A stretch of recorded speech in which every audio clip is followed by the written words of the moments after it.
Myself, Dr. Mamta Sharma, Associate Professor, Political Science, Government College, Behror। विद्यार्थियों, BA part third के second paper international relation के अंतर्गत आज के इस वीडियो में आप सभी का हार्दिक अभिनंदन है, स्वागत है।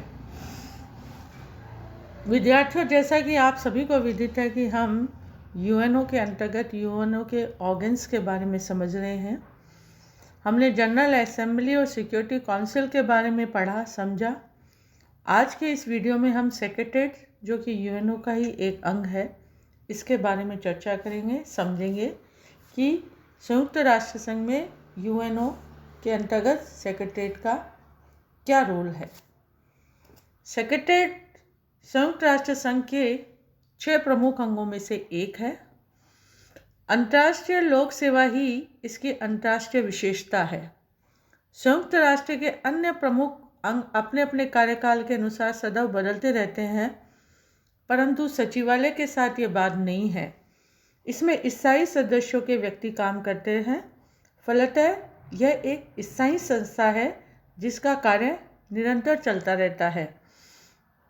इसकी महत्ता के विषय में मैकवेल कोहन ने ठीक ही लिखा है कि संयुक्त राष्ट्र के अन्य अंगों की अपेक्षा कई अधिक महत्व वाला अंग सेक्रेटेरिएट है, जिसे हम सचिवालय कहते हैं, जो महासभा एवं सुरक्षा परिषद के नियतकालीन अधिवेशनों को वास्तविक, स्थायी एवं शाश्वत स्वरूप प्रदान करता है। अतः अंतर्राष्ट्रीय व्यवस्था में यह एक केंद्र बिंदु है। इसके अभाव में संपूर्ण संयुक्त राष्ट्र सूचना व सहयोग के केंद्रों से वंचित हो जाएगा। तत्पश्चात हम इसके अंतर्गत इसके गठन के बारे में देखेंगे, इसका संगठन कैसे होता है सचिवालय का। तो जैसा कि मैंने आपको बताया कि सचिवालय संयुक्त राष्ट्र का एक प्रशासनिक अंग है। सचिवालय के महासचिव तथा अन्य कर्मचारी इसके अंतर्गत होते हैं। महासचिव की नियुक्ति 5 वर्षों के लिए सुरक्षा परिषद की सिफारिश पर महासभा द्वारा होती है। उनका वार्षिक वेतन $20,000 है और यह राशि कर मुक्त है। वह संघ का मुख्य प्रशासनिक अधिकारी होता है। महासभा द्वारा बनाए गए विनियमों के अनुसार महासचिव सचिवालय के कर्मचारियों की नियुक्ति करता है। आर्थिक एवं सामाजिक परिषद, न्यास परिषद तथा आवश्यकता अनुसार संयुक्त राष्ट्र के अन्य अंगों के लिए भी आवश्यक कर्मचारियों की इसके अंतर्गत नियुक्त होते हैं और वे सचिवालय के ही भाग होते हैं। इनकी नियुक्ति तथा सेवा की शर्तें सर्वोपरि विचार, कार्यक्षमता, योग्यता और ईमानदारी के आधार पर की जाती है और इनकी नियुक्ति में यथासंभव भौगोलिक आधार को पर्याप्त रूप से महत्व दिया जाता है।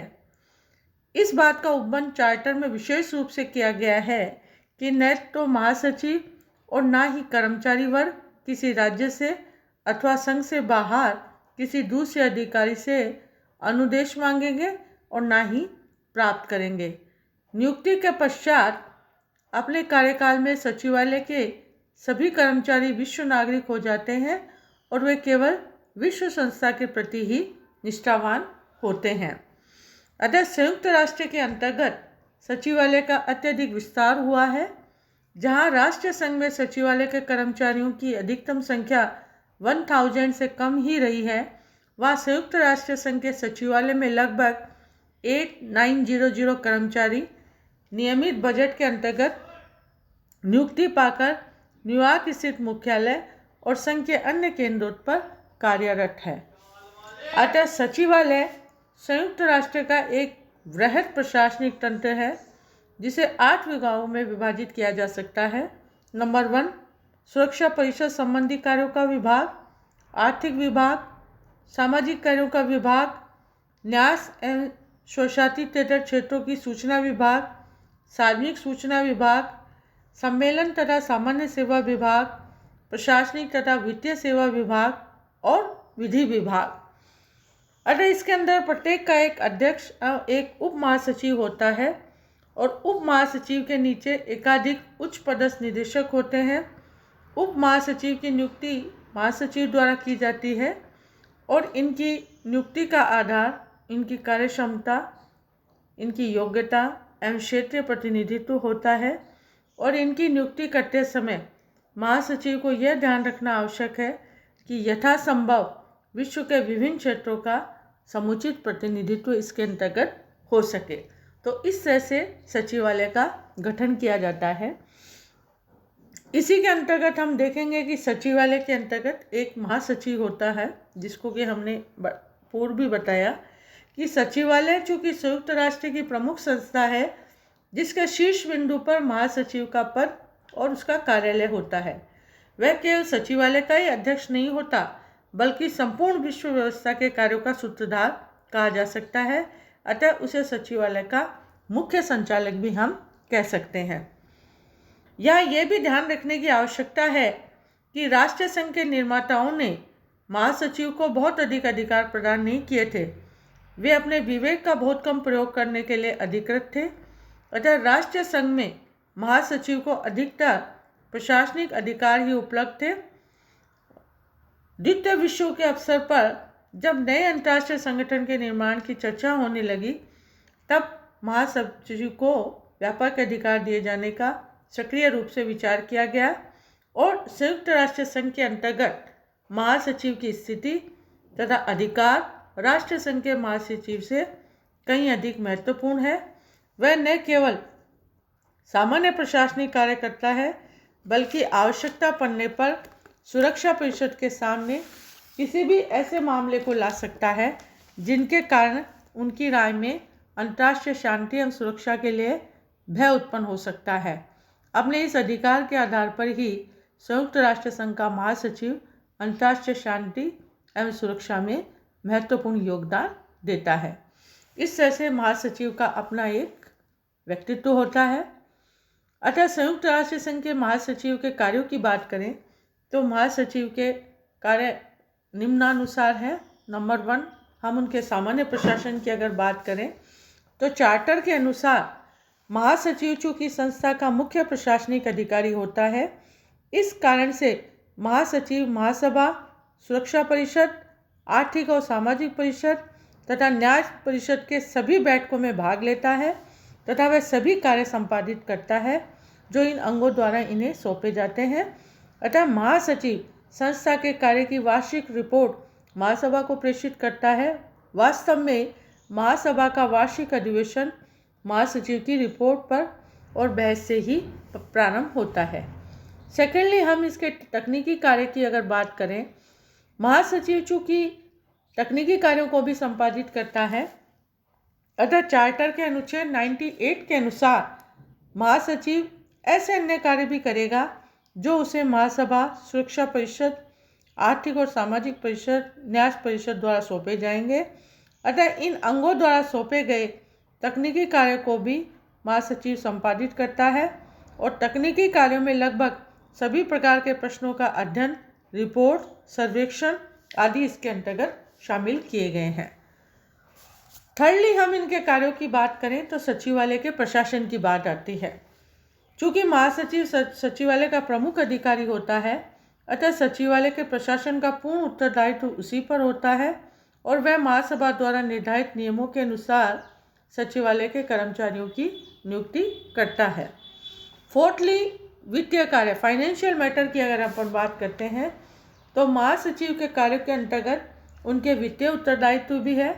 संयुक्त राष्ट्र संघ के बजट का संचालन सुचारू रूप से हो रहा है या नहीं हो रहा, इनका संपूर्ण उत्तरदायित्व महासचिव पर ही होता है।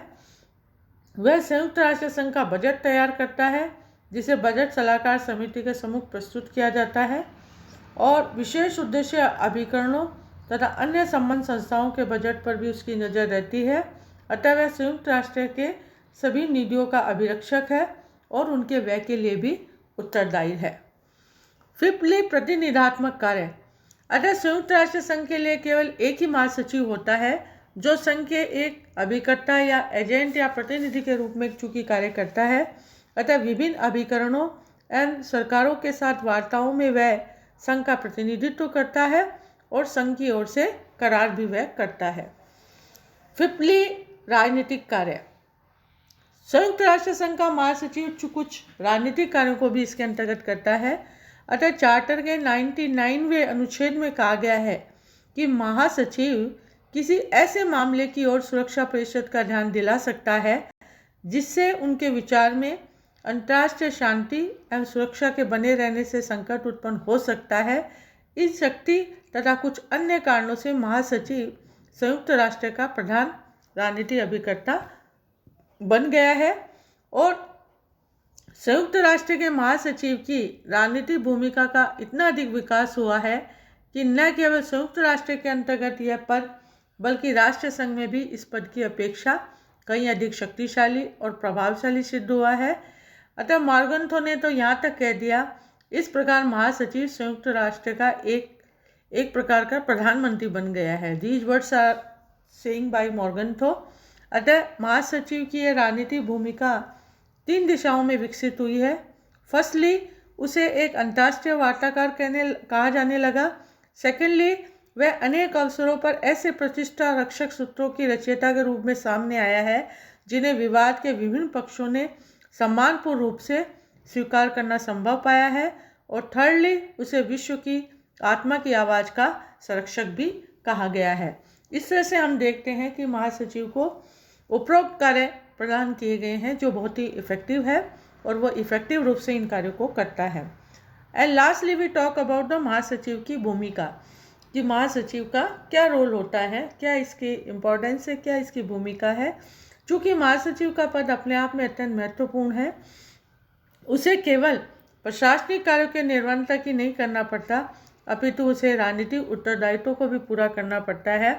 उनका कार्य उतना ही विशाल है जितना कि वह उसे बना सकता है और उनकी भूमिका उतनी ही व्यापक है जितने कि उसे वैधानिक अधिकार प्राप्त हो जिनमें उनकी योग्यता और क्षमता हो।